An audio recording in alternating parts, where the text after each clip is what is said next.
دنا فتدلى فكان قاب قوسين أو أدنى فأوحى إلى عبده ما أوحى ما كذب الفؤاد ما رأى أفتمارونه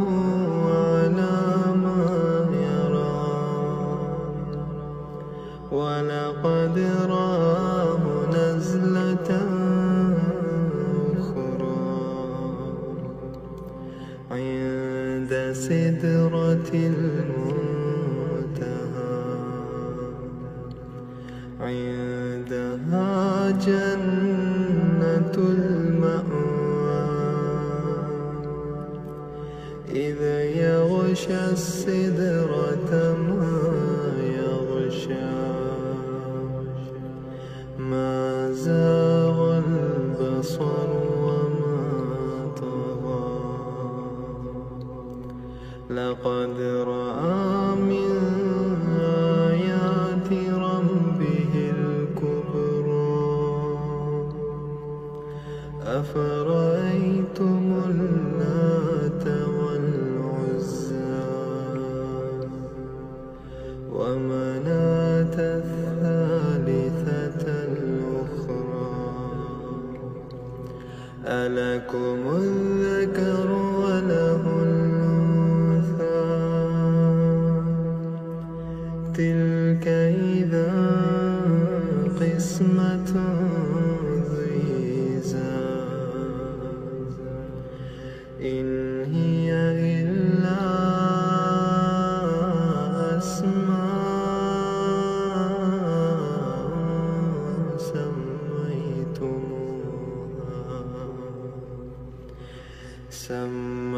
سميتموها أنتم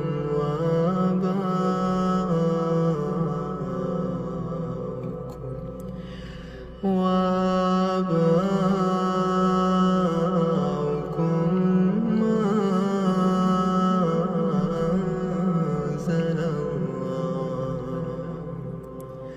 ما أنزل الله بها من سلطان إن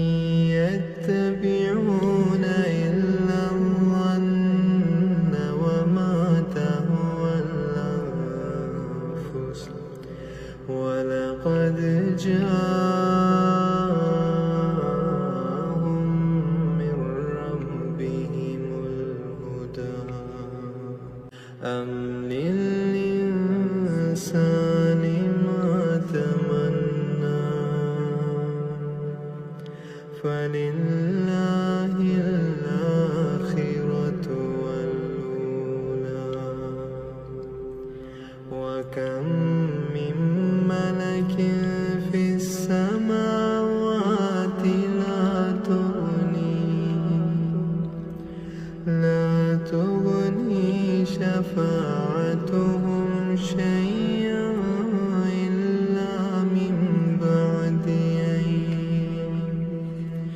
إلا من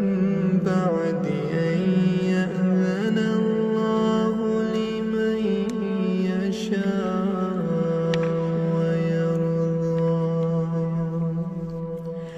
إن الذين لا يؤمنون بالآخرة ليسمون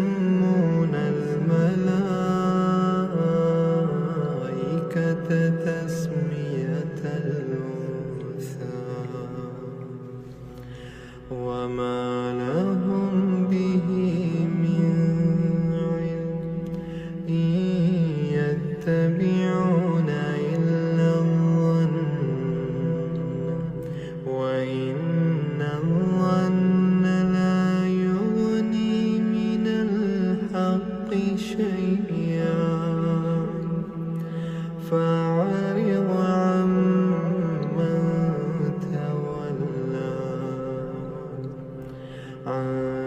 ذكرنا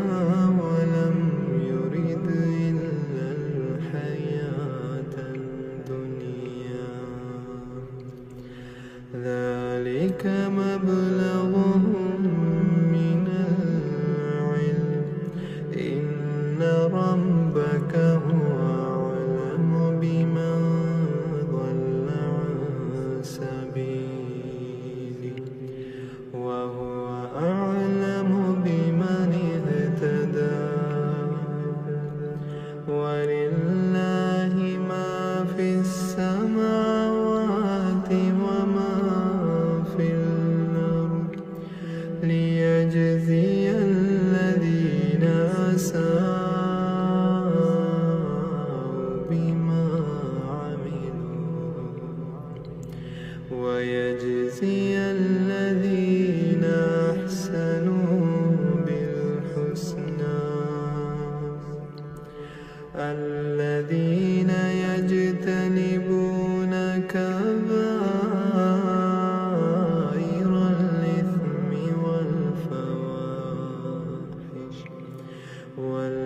والفواحش إلا اللمم إن ربك واسع المغفرة هو أعلم بكم إذ أنشأكم من الأرض وإذ أنتم أجنة في بطون أمهاتكم فلا تزكوا أنفسكم هو أعلم بمن اتقى أفرأيت الذي تولى وأعطى قليلا وأكدى أعنده علم الغيب فهو يرى أم لم ينبأ بما في صحف موسى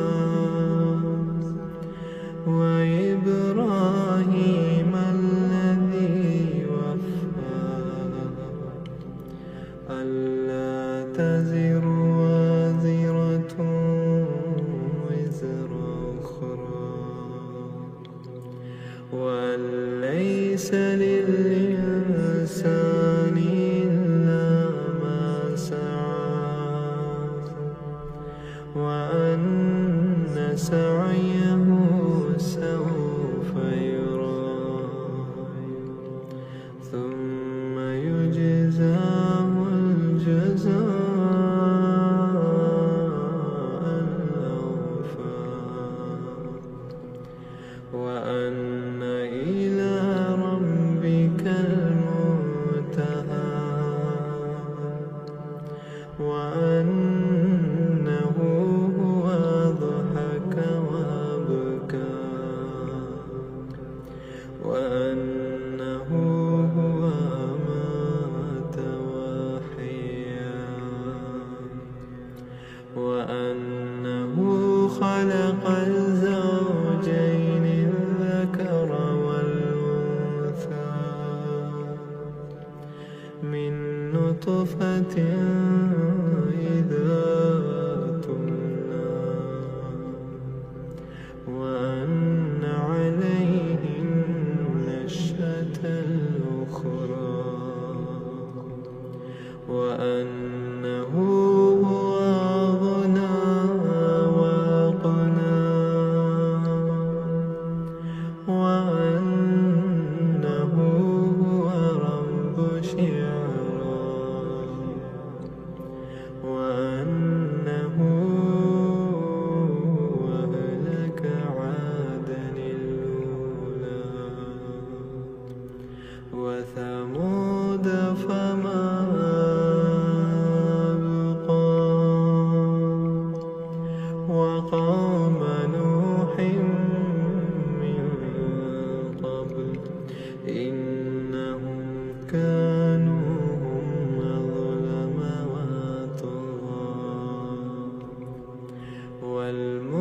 فكتاها فغشاها ما غشاها فبأي آلاء ربك تتمارى هذا نذير من النذر الأولى أزفت